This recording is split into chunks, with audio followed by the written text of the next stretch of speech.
परिचय। अंकिता, जैसा कि हम पहले भी चर्चा कर चुके हैं कि जनन सभी जीवों की वह क्षमता है जिसमें एक जीव लगभग अपने समान गुणों वाले एक छोटे से जीव को जन्म देता है। हाँ माधुरी, तथा वह प्रक्रिया जिसमें नर और मादा युग्मक गैमीट के संलयन के पश्चात एक नई जीव की उत्पत्ति होती है, लैंगिक जनन कहलाती है। तो आओ इस पाठ में हम जनन के बारे में विस्तार से चर्चा करें। उद्देश्य। इस पाठ के अंत में आप निम्न करने में सक्षम हो जाएंगे: लैंगिक जनन को परिभाषित करना, मानव में लैंगिक जनन को समझना, यौवनारंभ को समझना, किशोरावस्था में होने वाले परिवर्तनों को पहचानना, नर जनन अंगों को पहचानना, मादा जनन अंगों को पहचानना, मानव में जनन प्रक्रिया को समझना, ऋतुस्राव रजोधर्म को समझना, मानव में लैंगिक जनन। मनुष्य एक लिंगी या एकालिंगाश्रयी होते हैं। दो लिंग निश्चित बाह्य अकार्यकी लक्षणों, जिन्हें द्वितीयक लैंगिक गुण कहते हैं, उसमें भी भिन्न होते हैं। इसे लैंगिक द्विरूपता कहते हैं।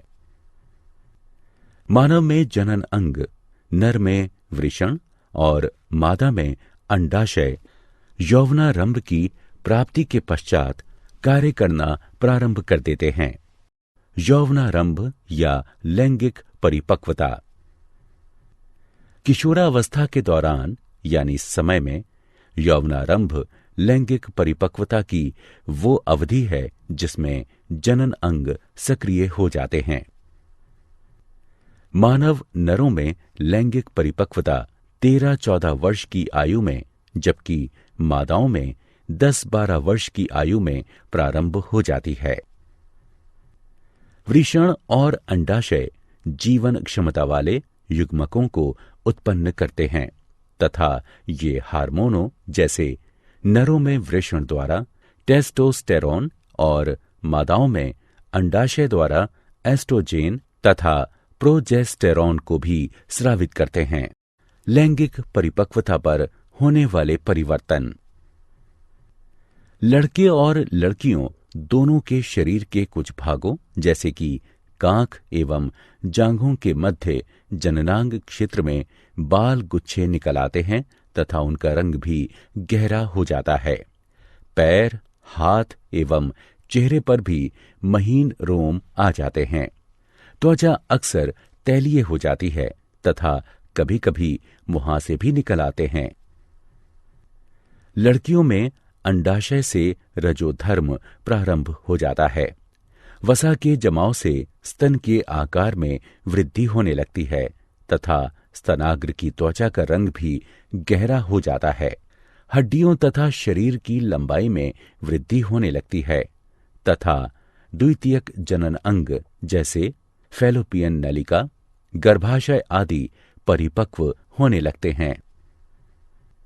सभी लड़कों में वृषण की शुक्रजनक नलिकाओं की जनन ग्रंथियों से शुक्राणु निकलने लगते हैं।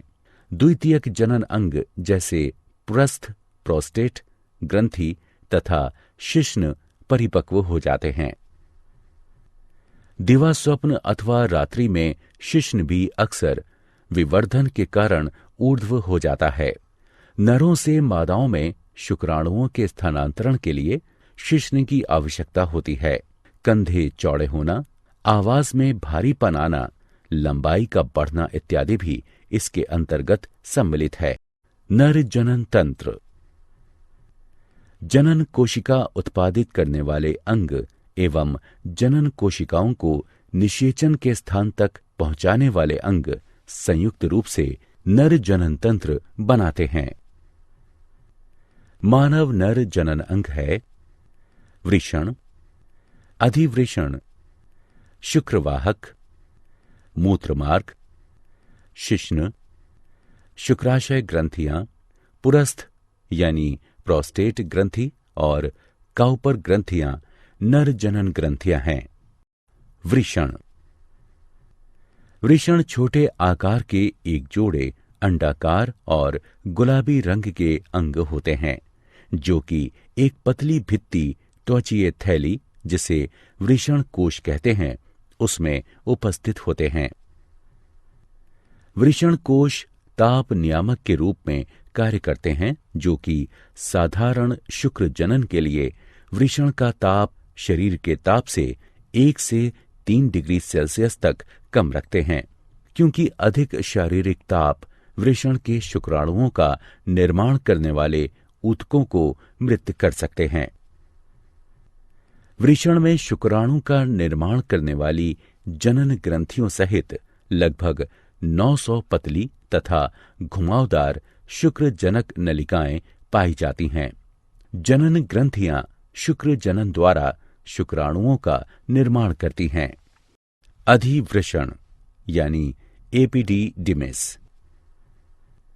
अधिवृषण एक कुंडलीकृत नलिका जैसी संरचना है, जो कि स्थायी रूप से वृषण से जुड़ी होती है और शुक्राणुओं के भंडार गृह की भांति कार्य करती है, जहां पर कि शुक्राणु परिपक्व और गतिशील हो जाते हैं। शुक्रवाहक। शुक्राणु एक लंबी नलिका, जिसे शुक्रवाहक कहते हैं, उसके द्वारा अंगों, जिन्हें शुक्राशय ग्रंथियां कहते हैं, उनमें ले जाए जाते हैं, जहां पर शुक्राणुओं को पोषण मिलता है तथा वे संग्रहित किए जाते हैं। मूत्र मार्ग। मूत्र मार्ग भी लंबी, संकरी और नलिकादार संरचना है। ये स्खलनीय वाहिनी और मूत्राशय से निकली हुई एक वाहिनी के जुड़ने से बनता है, जिससे यह शुक्राणुओं और मूत्र यानी पेशाब दोनों का वहन करता है, और इस प्रकार यह मूत्र जनन नलिका भी कहलाता है। मूत्र मार्ग पुरुष के शिश्न के माध्यम से गुजरता हुआ बाहर की ओर एक छिद्र के रूप में खुलता है। शिश्न। शिश्न पुरुष का बाह्य जनन अंग बनाता है। यह एक बेलनाकार ऊर्ध्व मोटी पेशीय भित्तियों युक्त मैथुन अंग है। शिश्न के संवेदनशील सिरे को मुंड कहते हैं, जो कि सिकुड़ी हुई त्वचा से ढका हुआ होता है, जिसे लिंग मुंडच्छत कहते हैं। नर जनन ग्रंथियां। नर में 3 प्रकार की जनन ग्रंथियां पाई जाती हैं। शुक्राशय ग्रंथियां, पुरस्थ यानी प्रोस्टेट ग्रंथियां और काउपर ग्रंथियां। शुक्राशय ग्रंथियां एक जोड़ी पतली भित्ति युक्त पेशीय लंबी पुट्टियां यानी सैक होती हैं, जो कि शुक्राणुओं के पोषण के लिए तरल स्रावित करती हैं। पुरुस्थ यानी प्रोस्टेट ग्रंथि एक एकाकी, दीर्घाकार तथा पलिरूपित ग्रंथि है, जो कि मूत्राशय के बिल्कुल नीचे स्थित होती है। यह तरल स्रावित करती है, जो कि मूत्र मार्ग में मुक्त किया जाता है। काउपर ग्रंथियां एक जोड़ी सफेद मटर के बीज के आकार की ग्रंथियां हैं, जो कि शिश्न के आधार पर उपस्थित होती हैं। यह क्षारीय वीर्य का स्रावण करती हैं, जो कि मूत्र की अम्लता को उदासीन करता है तथा शुक्राणुओं को सक्रिय करता है और शुक्राणुओं को पोषण प्रदान करता है। शुक्राणु। पुरुष शुक्राणु अति सूक्ष्म, गतिशील और कशाभीय युग्मक होता है। यह शीर्ष, मध्यखंड और एक कंपनशील पूंछ का बना होता है। यह अंडाणु के साथ संलयित होता है और जनक जीन को संतति तक पहुंचाता है। सही विकल्प को उठाकर उसके संगत बॉक्स में रखें। मादा जनन तंत्र। मादा जनन कोशिकाएं या अंड अंडाशयों में बनते हैं तथा कुछ हार्मोनों के निर्माण के लिए भी उत्तरदायी होते हैं। मादा मानव के जनन अंग हैं अंडाशय, अंडवाहिनी नलिकाएं, गर्भाशय, योनि, मादा जनन ग्रंथियां जैसे बार्थोलिन ग्रंथियां और स्तन। अंडाशय। अंडाशय मादाओं का प्राथमिक जनन अंग है। यह एक जोड़ा छोटे आकार की बादाम की आकृति वाली और सफेद रंग की संरचनाएं होती हैं, जो कि उदर के श्रोणि में उपस्थित होती हैं। आंतरिक रूप से प्रत्येक अंडाशय बहुत संख्या में अपरिपक्व प्राथमिक या अंडाशय पुटक के साथ होते हैं। अंडाशय अंडजनन यानी उजेनेसिस के द्वारा जनन कोशिका में अंड बनाता है तथा एस्ट्रोजेन तथा प्रोजेस्टेरोन का स्रावण करता है। अंडवाहिनी नलिका। अंडवाहिनी नलिकाएं एक जोड़ी लंबी कशाभीय, पेशीय और नलिकादार संरचनाएं हैं, जो कि अंडाशय के निकट से लेकर गर्भाशय तक फैली हुई होती हैं। प्रत्येक अंडवाहिनी नलिका का बाहरी भाग अंडाशय के निकट स्थित होता है। इसमें एक चौड़ा छिद्र होता है जिसे ऑस्टियम कहते हैं और अंडाशय के द्वारा निकले हुए अंड को प्राप्त करने के लिए अंगुली सदृश प्रक्षेप होते हैं, जिन्हें झालर यानी फिम्बरी कहते हैं। गर्भाशय। गर्भाशय एक बड़ी पेशीय आकार की तथा नाशपाती सदृश संरचना है, जो मूत्राशय और मलाशय के बीच श्रोणि में उपस्थित होता है और अंतररोपण यानी इम्प्लांटेशन, अपरान्यास और गर्भ यानी फीटल के विकास के लिए उत्तरदायी होता है। इसका आंतरिक स्तर अत्यधिक संवहनीय और ग्रंथिल होता है तथा गर्भाशय ग्रीवा कहलाता है, जो कि योनि में खुलता है। योनि। योनि एक लंबी पेशीय नलिकादार संरचना है, जो कि गर्भाशय की ग्रीवा से पीछे तक फैली हुई होती है तथा योनि छिद्र द्वारा अंत में प्रकोष्ठ यानी वेस्टिबुले में खुलती है। मैथुन के दौरान जब वीर्य योनि में मुक्त होता है तो यह मैथुन यानी संयोजन गुहा की तरह कार्य करती है और शिशु के जन्म के दौरान शिशु इसमें से ही होकर गुजरता है, इसलिए यह जन्म गुहा की भांति भी कार्य करती है। मनुष्यों में लैंगिक जनन की प्रक्रिया। नर युग्मक या शुक्राणु अति सक्रिय तथा गतिशील होते हैं, जो गर्भाशय ग्रीवा के द्वारा गर्भाशय में गति करते हैं और अंडवाहिनी नलिकाओं में पहुंच जाते हैं। अंडवाहिनी नलिका में केवल एक शुक्राणु ही अंडाणु के साथ संलयन करके युग्मनज यानी जाइकोट बनाता है। इसे निषेचन कहते हैं। यह केवल अंडोत्सर्ग काल के दौरान शुक्राणु अंडवाहिनी नलिका में प्रवेश करने पर ही होता है। अंडवाहिनी नलिका में युग्मनज यानी जाइकोट का भ्रूणीय परिवर्तन यानी विकास तुरंत प्रारंभ हो जाता है तथा सगर्भता यानी गर्भावस्था शुरू हो जाती है, जबकि ऋतुस्राव यानी रजोधर्म बंद हो जाता है। भ्रूण गर्भाशय में पहुंचने के लिए नीचे चला जाता है। गर्भाशय की मोटी भीतरी परत में भ्रूण का अंतः स्थापित होना ही अंतरोपण कहलाता है। तब गर्भाशय की दीवार और भ्रूण के मध्य एक विशेष ऊतक, जिसे अपरा कहते हैं, उसका विकास हो जाता है, जो कि भ्रूण को ऑक्सीजन तथा पोषण की आपूर्ति एवं कार्बन डाइऑक्साइड तथा भ्रूण द्वारा उत्पन्न उत्सर्जी अवशिष्ट पदार्थों को बाहर निकालने का कार्य करता है।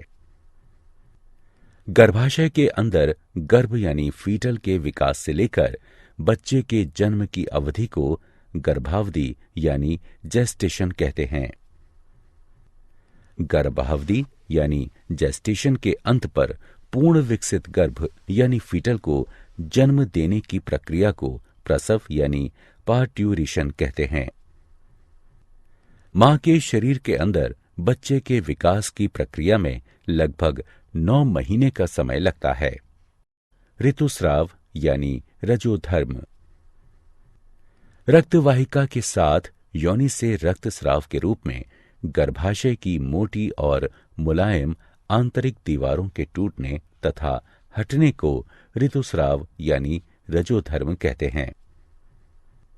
अंडाशय और गर्भाशय में प्रत्येक 28 दिन या 1 महीने बाद आत्व बहाव की घटना का चक्र होता है, जिसे मादा मानवों में आत्व चक्र यानी मेंस्ट्रुअल साइकिल या लैंगिक चक्र कहते हैं। यह चक्र 2 से 8 दिनों तक चलता है। सही विकल्प को उठाकर उसके संगत बॉक्स में रखें। क्या आप जानते हैं शुक्राणु वीर्य यानी सीमेन का केवल 10% भाग ही बनाते हैं। मादा 1 वर्ष में लगभग 13 अंडे देती है, जबकि मादा मानव जनन काल के दौरान लगभग 416 अंडे देती है। मानव मादा में यौवनारंभ पर प्रथम ऋतुस्राव रजोधर्म, जिसे रजोदर्शन यानी मैनार्क कहते हैं, इसका प्रारंभ होता है। रजोनी वृत्ति यानी मीनोपॉज वह काल है जब मादा मानवों में अंडोत्सर्ग और आत्व चक्र स्थायी रूप से हमेशा के लिए बंद हो जाता है। नए जन्मे शिशु का औसत भार 3.5 किलोग्राम होता है। सारांश। आइए हमने जो कुछ सीखा है उसे संक्षेप में दोहराएं। मानव एक लिंगी होते हैं तथा लैंगिक द्विरूपता दर्शाते हैं। नर जनन तंत्र वृषण, अधिवृषण, शुक्रवाहक, मूत्रमार्ग और शिश्न से मिलकर बनता है। शुक्राशय ग्रंथियां पुरुस्थ यानी प्रोस्टेट ग्रंथियां और काउपर ग्रंथियां नर की सहायक जनन ग्रंथियां हैं। मादा जनन तंत्र अंडाशय, अंडवाहिनी नलिका, गर्भाशय, योनि और भग से मिलकर बनता है। बार्थोलिन ग्रंथियां और स्तन मादाओं की सहायक जनन ग्रंथियां हैं। आर्तव चक्र के अंतर्गत अंडाशय में होने वाले चक्रीय परिवर्तन और जनन काल के दौरान मादा जनन क्षेत्र में होने वाले परिवर्तन सम्मिलित हैं। यह चक्र लगभग 1 माह में पूरा होता है। यह 4 प्रावस्थाओं पुटक प्रावस्था, अंडोत्सर्ग प्रावस्था, स्रावी प्रावस्था और आर्तव प्रावस्था से मिलकर बना होता है। यह यौवनारंभ पर प्रारंभ होता है और रजोनी वृत्ति यानी मीनोपॉज पर पूर्ण रूप से बंद हो जाता है।